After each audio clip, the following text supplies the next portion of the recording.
documentaire d'Hélène Desplanques sur Public Sénat, dimanche à 9 h, suivi d'un débat animé par Élise Lucet.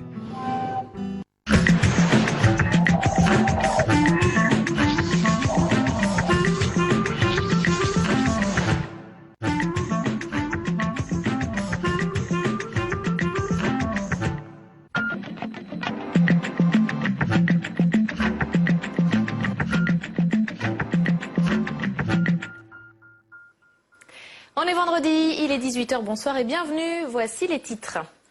Reprise du travail et suspension du plan social, c'est ce que vient d'ordonner le tribunal de grande instance de Chartres à propos de l'usine Philips à Dreux. Le site venait de rouvrir ses portes, verrouillées depuis 4 jours. Un bracelet électronique pour lutter contre les maris violents, l'idée n'est pas nouvelle, mais le gouvernement accélère son application après le meurtre de la maman du petit Ibrahima à Fontenay-sous-Bois par son ex-compagnon. Elle s'est plongée pendant 6 mois dans le monde du travail précaire. L'invitée de ce 18 h est la journaliste Florence Aubenas qui publie Le quai de Ouistreham aux éditions de l'Olivier.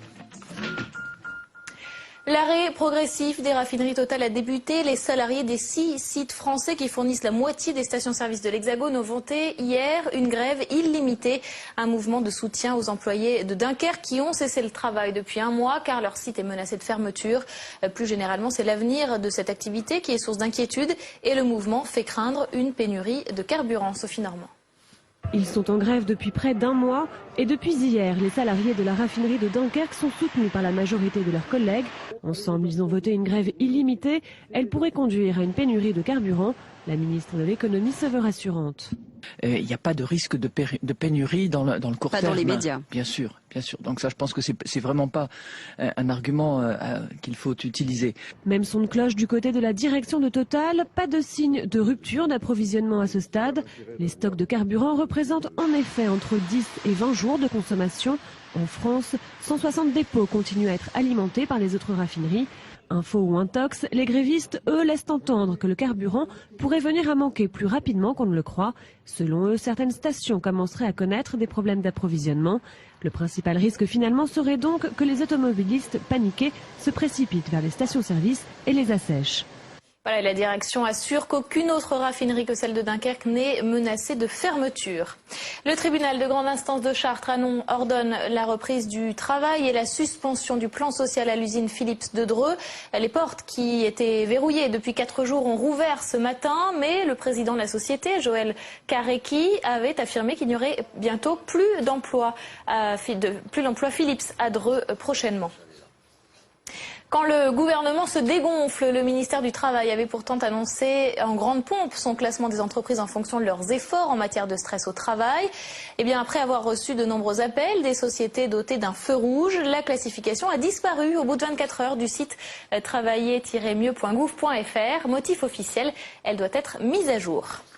Abuser des numéros d'urgence nuit gravement à ceux qui en ont besoin. C'est le slogan de la campagne de sensibilisation lancée par la préfecture de police de Paris. 15 pour le SAMU, 18 pour les pompiers, 17 pour la police. Les numéros d'urgence saturent d'appels qui sont le plus souvent abusifs. Le SAMU de l'hôpital Avicenne de Bobigny, par exemple, reçoit plus de 700 appels par jour, dont seulement 10% sont de vraies urgences. Alexandra Colino. Oui, secours, j'écoute. Journée ordinaire au centre de police secours de Paris. Est-ce qu'elle a des tendances suicidaires ? Ici, on traite 1500 appels par jour. Problème, seulement 40% sont vraiment urgents. La plupart des appels, des 60% d'appels restants, ça concerne essentiellement les demandes de renseignements. C'est par exemple savoir la pharmacie de garde ou le médecin de garde qui est ouvert. Même constatation au SAMU et chez les pompiers. En 2009, les urgences ont reçu 5% d'appels abusifs. Les pompiers de Paris ont compté 16 000 fausses alertes. Un chat coincé sur un toit ou une simple entorse, les secours saturent. Les 3 numéros d'urgence sont totalement solidaires. Et donc vous le voyez ici au numéro 15, nous avons nos spécificités, les 2 autres numéros aussi. Mais si on appelle trop souvent les pompiers pour quelque chose qui n'est pas une intervention d'urgence, eh bien nous, SAMU, ça nous pénalise. Puisque nous avons besoin des secouristes pompiers et quand on en a besoin, on a vraiment besoin très vite pour intervenir en même temps que nos équipes. Alors pour arrêter l'asphyxie, une campagne de sensibilisation sera lancée dès lundi. 900 panneaux publicitaires afficheront dans la capitale le slogan suivant « Abuser des numéros d'urgence nuit gravement à ceux qui en ont besoin ». L'objectif est de responsabiliser les citoyens, mais aussi de rappeler les sanctions encourues. Elles peuvent aller jusqu'à 7 500 € d'amende et 6 mois d'emprisonnement.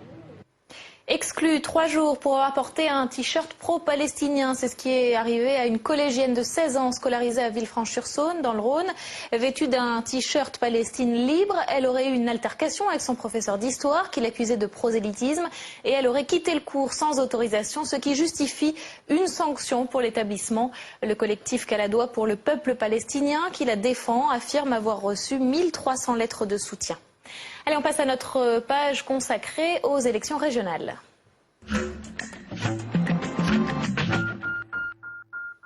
Voilà, suite et fin de notre saga sur les élections régionales en Alsace. La région est, avec la Moselle, une exception sur le territoire français. C'est le Concordat napoléonien qui organise les relations entre l'État et les églises.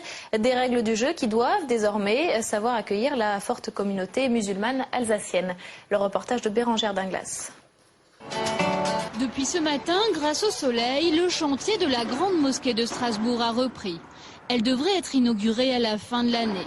Capable d'accueillir 2500 fidèles, elle est financée par les musulmans, mais aussi à hauteur de 10% par la mairie, 8 par le conseil régional et 8 par le conseil général, comme tous les bâtiments religieux en Alsace. Pour la communauté, cette participation financière est bien le signe d'une reconnaissance officielle, mais elle attend plus. Elle voudrait être dotée d'un véritable statut. Permettre à l'islam aujourd'hui d'avoir sa place correcte et respectée, c'est vrai que ça va aider dans une certaine cohésion sociale et ça va aider également pour faire face à des situations de dérive. Car un statut permettrait à la fois que la religion musulmane soit enseignée à l'école, comme le sont les religions catholiques, protestantes ou juives, mais aussi que ces imams soient formés et payés par l'État. Un sujet tabou dans le débat politique local. La question n'est plus évoquée que par le parti régionaliste Alsace d'abord, qui en fait un de ses arguments de campagne. Pourtant aujourd'hui, les autres religions ne sont pas opposées à ce que l'islam soit doté d'un statut officiel, à condition néanmoins que lui soient accordés des fonds spécifiques. Le problème, quand on a un enfant de plus dans une famille, est-ce qu'on va se contenter de répartir les allocations en les divisant dans des parts plus petites, ou est-ce qu'on va obtenir une allocation supplémentaire? C'est évidemment un objet de la donne. Depuis la rentrée, un master d'islamologie est ouvert à la faculté de théologie de Strasbourg. Il devrait permettre à terme d'avoir un personnel formé, un préalable indispensable à tout enseignement. Pour Jean-Marie Verling, à la tête de l'Institut de droit local, le processus est en cours et une loi n'est pas nécessaire pour l'instant. Beaucoup de choses peuvent être faites d'une manière pragmatique. Par contre, avoir un débat au Parlement, un texte législatif sur ces sujets, là, je crois qu'il faudra encore un certain effort, je dirais, d'adaptation et d'évolution des esprits pour que cela puisse se faire de manière sereine et productive.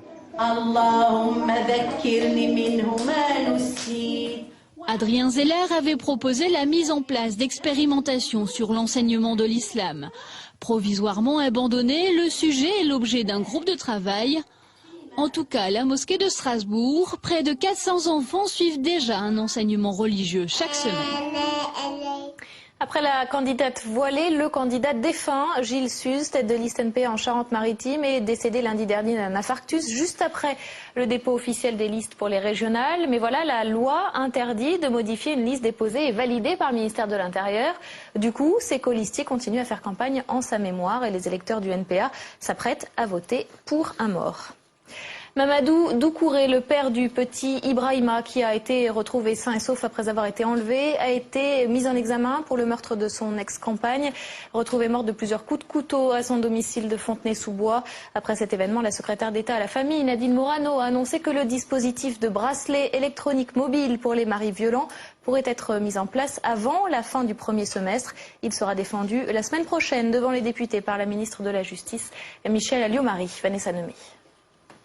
Tous les faits et gestes d'un conjoint violent seront bientôt surveillés de très près. Un bracelet électronique mobile au pied, l'homme ne pourra plus s'approcher de sa victime, qui sera avertie très rapidement de son approche. Elle pourra alors prévenir la police. Une barrière invisible, urgente à mettre en place pour cette association de défense des victimes. Chaque mort causée par des conjoints qui étaient sous le coup d'une interdiction de voir leur compagne est une mort en trop, une mort qui aurait pu être évitée. Nous, on demande en urgence l'instauration de ce dispositif parce que ça permettra à coup sûr d'éviter non seulement des meurtres, mais aussi des harcèlements continus et quotidiens comme il peut en exister. Une urgence très critiquée par le Sénat qui aura bientôt à débattre du dispositif. La Haute Assemblée dénonce de manière générale ces textes qui font suite à des faits divers. L'important serait d'abord pour Jean-Jacques Hyest, le président de la Commission des lois, de consolider les dispositifs déjà existants. Du côté de la police, on se montre perplexe. Pour l'unité SGP Police, le bracelet mobile relié à un GPS est une alternative intéressante mais irréalisable. Si on veut créer des alternatives à l'emprisonnement et que les policiers sont requis, il serait très difficile de faire un suivi efficace puisque le nombre de policiers ne serait pas suffisant pour assurer ces missions. Visiblement pressé, le gouvernement espère mettre en place le nouveau dispositif de surveillance avant la fin du premier semestre. Voilà, et pour parler de ce sujet, deux invités, Yannick Dagnaud, délégué national du syndicat SGP Unité Police, et Nicole Brier, vice-présidente de la Fédération nationale Solidarité Femmes.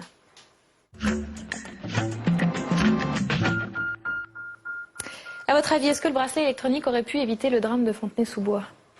Sur un cas précis, c'est un peu difficile d'analyser a posteriori ce qui aurait pu se passer. En tous les cas, le bracelet électronique est un moyen pour nous qui est important de mettre en place avec des dispositifs et des mesures autour, avec des moyens pour que les femmes soient accompagnées, pour qu'il y ait une vraie coordination entre la police, la justice et voire des orientations des femmes victimes vers les associations spécialisées. Yannick Dagnaud ? On ne peut pas dire le contraire, bien évidemment, mais comme l'a justement dit mon collègue Timothée Hartal dans le reportage qui a précédé notre intervention, le problème c'est que entre ce qui se passe par rapport aux nouvelles technologies dont nous avons besoin et la réalité policière du quotidien, il y a un décalage phénoménal. Le discours politique est à des années-lumière de ce qui se passe réellement sur le terrain policier et de la gendarmerie chaque jour. Mettre un policier derrière chaque personne qui est susceptible d'être victime d'une agression, c'est impossible. 10 000 policiers en moins à l'horizon 2012, on ne pourra pas faire plus de sécurité avec moins d'effectifs. Donc je comprends très bien l'émoi qui a pu et qu'engendre cette tragédie de cette semaine, mais on s'aperçoit également que dès qu'il y a un problème, le gouvernement réagit et est loin d'agir, et que systématiquement on met en cause les policiers. Mes collègues de Fontenay-sous-Bois ont été mis en cause alors qu'ils n'ont fait que leur travail par rapport aux moyens qui leur étaient donnés. Alors ils ont été mis en cause parce que le suspect avait été placé en garde à vue puis relâché sous contrôle judiciaire. La victime avait déposé plusieurs plaintes. Elle avait, d'après sa famille, contacté le contrôleur judiciaire et malgré tout, donc son ex-compagnon apparemment... Là, je vais m'inscrire en faux par rapport à ce que vous dites. C'est qu'effectivement, cette dame qui est décédée tragiquement a fait des mains courantes. Mais entre des mains courantes et des dépôts de plainte, il y a une difficulté. Qui plus est, sur des circonscriptions telles que celle de Fontenay-sous-Bois, j'étais 10 ans flic dans le Val-de-Marne, donc je pense que je connais bien ce département, on ne peut pas se mettre derrière tout le monde. C'est une hérésie de croire que derrière chaque potentiel criminel, père agresseur, il y aura un policier. C'est n'importe quoi. Alors,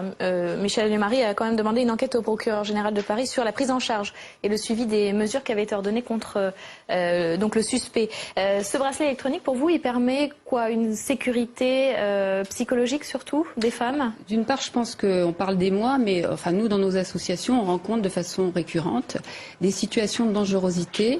Alors évidemment, ça ne concerne pas tous les pères auteurs de violences, mais enfin en tous les cas, pour un certain nombre d'entre eux, il y a effectivement une dangerosité avérée. Cette personne avait été condamnée. Voilà, donc la question des mains courantes, effectivement, est à poser. Mais est-ce que c'est la femme qui a voulu poser une main courante? On a des points d'interrogation. En tous les cas, il y a eu une condamnation. Et pour des auteurs de violences condamnés avec du sursis dont on sait qu'ils peuvent passer à l'acte. En tous les cas, nous, on a un certain nombre de critères d'analyse. Il est évidemment important que ce bracelet électronique puisse être mis en place avec des mesures aussi derrière. C'est vrai qu'on ne peut pas simplement mettre un bracelet électronique. Il faut une coordination et il faut un accompagnement des femmes victimes également. Surtout que ça paraît un peu anxiogène parce que d'après le dispositif prévu, le bracelet est équipé d'un boîtier chez la victime potentielle qui sonne si l'agresseur potentiel se rapproche. Donc on imagine la sonnerie chez la victime, ça paraît un peu anxiogène comme dispositif, mais ça vous semble... Alors effectivement, si ce bracelet électronique était relié directement à la police, avec une analyse des situations en réseau, je pense qu'on ne travaille pas seul non plus, ce serait effectivement plus adapté que d'avoir une victime qui effectivement reçoit des signaux et peut être angoissée à certains moments. Mais je pense qu'il faut à un moment donné que les éloignements du domicile soient accompagnés de mesures qui permettent d'appliquer cet éloignement lorsqu'il y a une interdiction. D'autant que, a priori, les éloignements du domicile, en majorité des cas, ne sont pas respectés. Mais vous, ça vous semble impossible. Donc ce bracelet électronique relié à la police directement. Vous savez, c'est un peu comme le couvre-feu. Je veux dire qu'on envisage plein de choses, sauf que l'application que nous vivons au quotidien sur le terrain. Alors qu'est-ce qu'on peut faire d'après vous pour éviter que ce genre de drame qu'on a vécu cette semaine ne se reproduise ? Réellement, non mais je pense, d'autant que l'expérience, on a des témoignages aujourd'hui de ce qui a été mis en place en Espagne, ça s'avère effectivement, ça amène des résultats.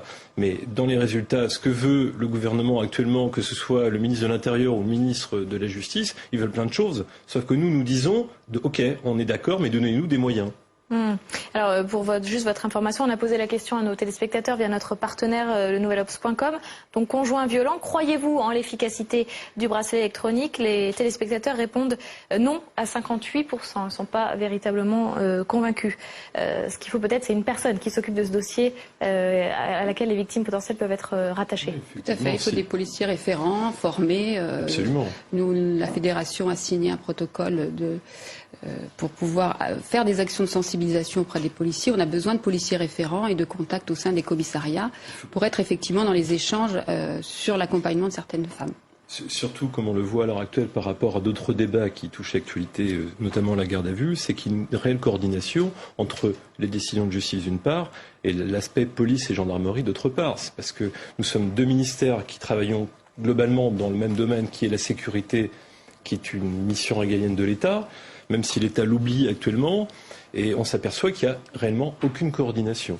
Merci beaucoup à tous les deux. Merci d'être venus nous parler de ce sujet. Autre fait divers qui avait donné lieu à un texte de loi, la mort de la joggeuse Marie-Christine Odo à Fontainebleau, qui avait donc relancé le débat sur la récidive des criminels sexuels. Et le projet de loi a donc été examiné en urgence à l'Assemblée nationale en novembre dernier, au Sénat cette semaine. Et c'est l'objet de la chronique de Delphine Gérard.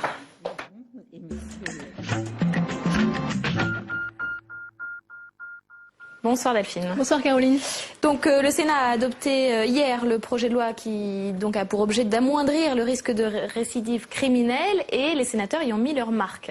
Oui, donc le Sénat a donc voté ce projet de loi, mais en le modifiant profondément. Il faut dire que les députés avaient durci ce texte. Alors là, je trouve qu'on a un bel exemple quand même du rôle que peut jouer le Sénat à la différence de l'Assemblée nationale. Vous le savez, Caroline, les députés légifèrent souvent sous le coup de l'émotion, sous la pression de l'opinion publique. Là, le Sénat a vraiment joué son rôle de gardien des libertés et de haute assemblée. Alors en quoi les sénateurs ont modifié le texte? Sur quel point? Alors c'est surtout sur la question de la castration chimique.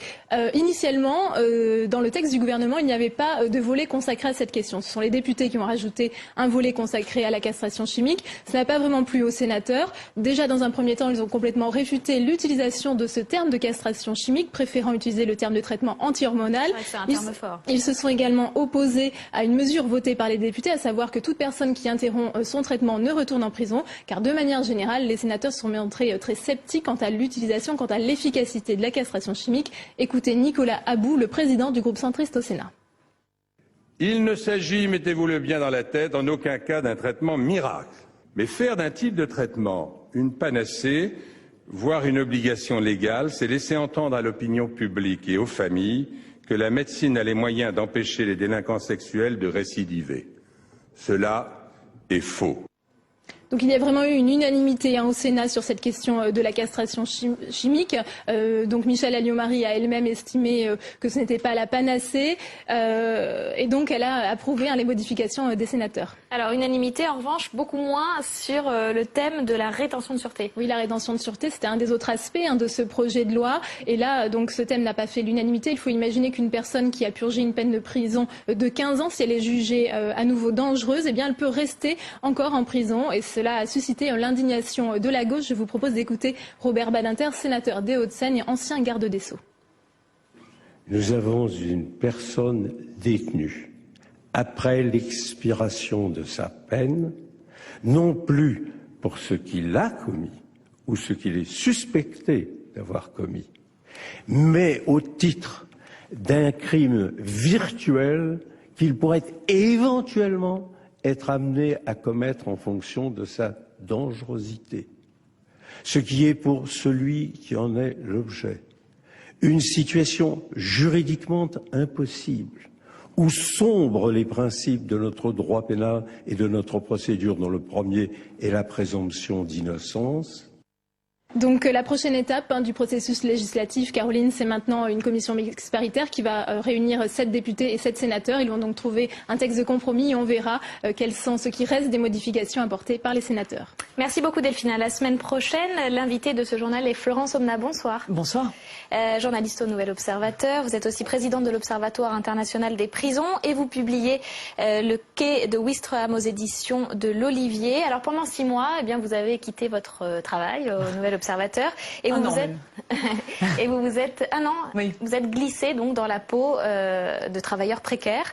Vous avez enchaîné les petits boulots, vous avez changé de look, pas d'identité en revanche. Voilà, c'est ça, j'ai changé de look, j'ai rajouté des lunettes et attaché mes cheveux. Ouais. Pas d'identité en effet. Effectivement, le travail était non pas de devenir une précaire, je pense que c'est tout simplement impossible. Hein. On ne devient pas précaire et j'avais évidemment dans la poche un billet retour pour Paris et un CDI au Nouvel Obs. Donc la perspective n'est pas la même. Mais partager ce quotidien, c'est ça que je voulais faire. Alors, ce quotidien, ça commence, première étape, c'est le Pôle emploi, avec donc une phrase que j'ai notée quand vous arrivez, vous décrivez les conseillères. Donc là, vous n'êtes plus là pour faire du social, cette époque est finie, il faut du chiffre. Apprenez à appeler client le demandeur d'emploi. Voilà ce qu'ont reçu comme instruction les conseillères du Pôle emploi. Oui, c'est ça. Et ça, c'est assez frappant, c'est-à-dire qu'en effet, individuellement, les gens font beaucoup d'efforts et les conseillers de Pôle emploi sont tous vraiment à l'écoute des gens, ils essayent de bien faire, etc. Mais ils sont pris entre une double tension, c'est-à-dire ce marché de l'emploi qui est là de plus en plus rétréci. Évidemment, c'est pas Pôle emploi qui crée les offres, des chômeurs de plus en plus nombreux et leur restructuration à eux, dans lesquels ils se trouvent pris dans une espèce de tempête de la fusion ANPE-ACEDIC, des demandes qui finalement leur prennent beaucoup de temps pour masquer les chiffres davantage que pour résoudre les problèmes. Mais malgré tout, vous vous êtes senti bien accueilli Très bien accueilli, oui. Mais c'est même assez impressionnant parce que les 6 mois que j'ai passés à Caen, justement, je me suis retrouvée à Pôle emploi beaucoup plus souvent que je ne pensais. Et au début, les gens, les usagers, vous savez comment c'est, surtout quand on est dans une situation comme ça de fragilité, les gens protestent, ils sont là à crier, regardez, on ne me reçoit pas, etc. Qu'est-ce que vous faites? Et au fur et à mesure où le temps avançait, ils se rendaient compte que Pôle emploi était en restructuration. Il y a eu tous ces débats sur les suicides, vous savez aussi bien à France Télécom, il y a eu aussi des tentatives à Pôle emploi. Le stress au travail, oui, bien sûr. Ne fût-ce que ça, les usagers eux-mêmes, à la fin, ne criaient plus et disaient bon courage. Donc, à leur propre conseiller. Donc il y a eu là une espèce, j'ai assisté en direct, j'allais dire, à cette découverte-là. Alors vous avez enchaîné les petits boulots, des CDD, des heures en fait, parce que c'est pas question d'avoir un travail à plein temps finalement. Voilà, alors c'est impressionnant parce qu'on est journaliste et donc on est par définition informé, en tout cas on essaye. Et donc on sait tout avec sa tête, c'est-à-dire on se dit, il y a du chômage en France, j'habite pas sur Mars, j'ai compris, il y a de la précarité, c'est difficile de trouver un emploi. Et quand on y est soi-même confronté, tout à coup, évidemment, plus rien n'est pareil. Et donc en effet, vous poussez la porte de Pôle emploi, vous dites écoutez, je suis prête à tout pour du travail et on vous répond tout le monde est prêt à tout pour du travail. Ouais. D'accord. Et donc, il faut enchaîner. Et donc, il y a ces claques du réel qui reviennent en permanence. Et c'est vrai que je fais partie de cette génération très favorisée qui a certes travaillé en temps de crise sans cesse, mais pour lequel le CDI était en tout cas quelque chose, le contrat à durée indéterminée. de classique, enfin trouver un emploi, c'était trouver un contrat à durée indéterminée. Et aujourd'hui, ce modèle-là n'existe plus quand on cherche du travail. C'est même pas ça, c'est même pas un CDI, c'est même que les CDD sont même pas à temps plein, ce sont des petites heures cumulées. Voilà, alors c'est des heures fragmentées, avec une amplitude dans la journée qui est effrayante, c'est-à-dire qu'on se lève à 4h30 du matin et on se couche à 23h, et on a jusqu'à 5 employeurs par jour, avec des heures morcelées, les trajets aussi longs que les heures de travail. Il faut toute une logistique, donc vous devez, pour gagner 8,71 de l'heure, il faut une voiture, il faut mettre l'essence dedans, il faut un téléphone portable parce qu'on vous appelle au dernier moment, il faut Internet parce qu'il faut regarder les annonces. Donc il y a là toute une infrastructure, j'allais dire coûteuse. Pour gagner combien au final ? Pour gagner, alors moi au plus, alors pourtant je suis une battante, hein, je vous assure. Pour gagner au plus, moi j'ai réussi avec le mois où j'avais 5 employeurs par jour, je gagnais 700 €. 700 € et un loyer, vous aviez 348 € de loyer. D'accord. Alors en revanche, vous décrivez une grande solidarité dans ce monde de la précarité. Alors ça c'est vrai et c'est une grande surprise, c'est-à-dire que c'est un monde sauvage, ce monde. Vous voyez, on n'y débat pas de travailler ou pas le dimanche, de l'âge de la retraite ou des choses comme ça. Donc si vous voulez travailler, vous travaillez. Si vous ne voulez pas, 10 attendent. Donc au départ, il y a cette espèce de concurrence des gens, chacun avec chacun, parce qu'on se dit si c'est moi qui l'ai, c'est pas lui, et réciproquement. Mais au bout d'un moment, les gens ont quand même percuté que si on ne se tient pas les coudes, on n'y arrive pas du tout. Et donc il y a là une entraide qui se met en place de fait. Moi par exemple, j'avais pas de voiture en arrivant, j'avais pas du tout compris cette tension autour d'avoir un véhicule ou pas, et on m'en a prêté une. Donc il y a là des gens que je ne connaissais pas, qui m'ont aidé à la réparer quand j'en avais besoin. Et c'est ce qui rend ce quotidien extrêmement dur viable. C'est cette dignité au quotidien, ce petit héroïsme des choses comme ça, de la vie qui m'a beaucoup surpris. J'ai jamais entendu quelqu'un se plaindre, par exemple. D'accord. Et beaucoup de femmes aussi. Hein. Beaucoup de femmes. Alors ça, la précarité à un sexe, c'est des femmes. Ça, c'est sûr et certain. 80% des travailleurs précaires sont des femmes. 80% de ceux qui gagnent moins que le SMIC sont des femmes. Donc c'est vraiment les premières touchées. Alors juste d'un mot, alors ils vous ont pas reconnu, hein, ce que vous décrivez, sauf 2 personnes. Vous avez pu mener votre enquête, en tout cas vous plonger dans ce monde-là. Vous êtes retourné les voir après, comment ils ont accueilli votre livre, les gens que vous avez rencontrés pendant ces 6 mois? Alors ils ont compris, pour la plupart, que j'avais fait ça non pas pour les tromper et leur être malveillant, c'est-à-dire qu'il s'agissait pas là de les manipuler ou de leur faire... de dénoncer quoi. Voilà. Mais au contraire, pour rendre visible ce monde invisible de l'emploi qui est hors statistique, ce trou noir de l'emploi en France. Et donc ils ont bien compris que j'avais utilisé ce subterfuge, non pas pour leur nuire, mais pour les aider en tout cas à essayer. Donc ils vous en veulent pas? Ils m'en veulent pas, non. Enfin, j'imagine que certains m'en voudront de toute façon, mais mes collègues, mes amis... L'ont bien pris. Voilà, l'ont bien pris, bien sûr. Merci beaucoup, Florence Aubenas. Ça s'appelle Le Quai de Ouistreham aux éditions de l'Olivier. Dernière partie de ce journal, c'est le décryptage de l'image politique de la semaine. L'image que nous avons choisie, c'est la dernière publicité du gouvernement que vous avez sans doute aperçue dans les journaux. On y voit Marianne, enceinte, pieds nus, vêtue de blanc, avec ce slogan « La France investit dans son avenir ». Publicité pour le grand emprunt lancé par le gouvernement qui a fait couler beaucoup d'encre. Image décryptée comme tous les vendredis par Stéphane Rosès, président de la société de conseil CAP.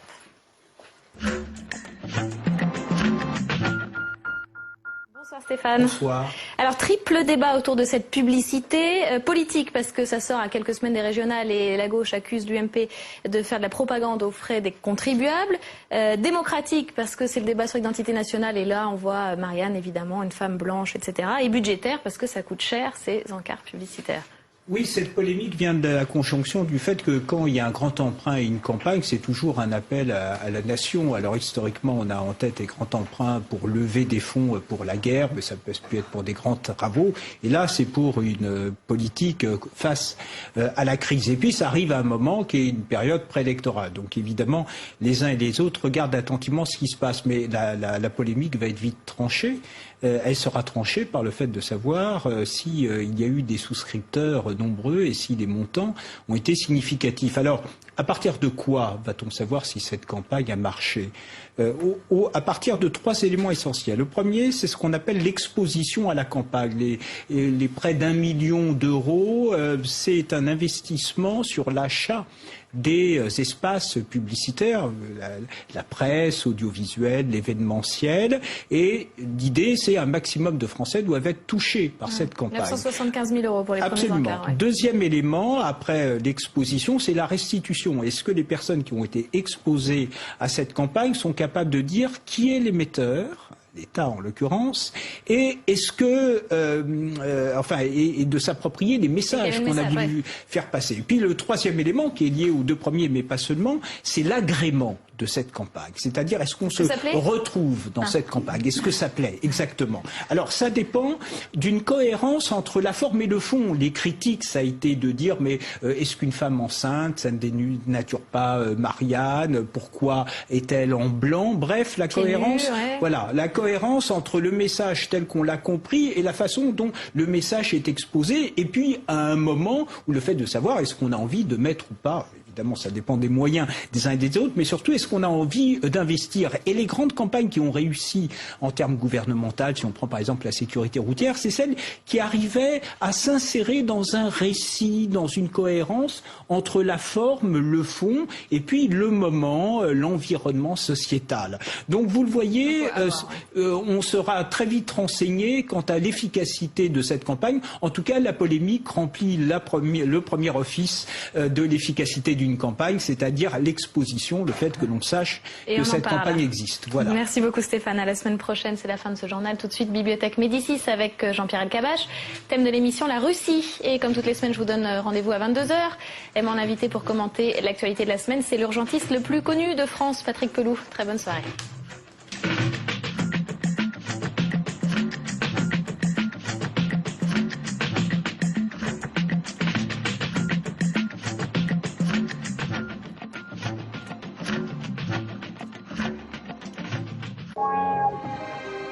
Les citoyens de Sarajevo étaient bien déterminés à défendre leur ville.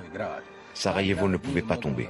Avril 1992, Sarajevo, capitale de la Bosnie-Herzégovine, est assiégée par l'armée serbe. Pour communiquer à l'extérieur et ravitailler la ville, des habitants décident de construire un tunnel.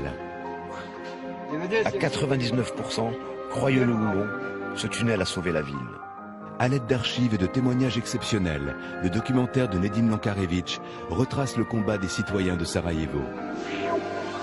Le tunnel de Sarajevo, un documentaire de Nedim Lankarevic, lundi à 22h30 sur Public Sénat. Sur Public Sénat, je vous invite à prendre le temps de la réflexion avec des personnalités du monde de la politique, de l'entreprise, de la culture, du sport. Nous évoquons avec eux, avec toutes ces personnalités, ce qui fait l'actualité. Jean-Marie Colombani nous invite à prendre le temps de la réflexion. Ce soir à 22h30 sur Public Sénat.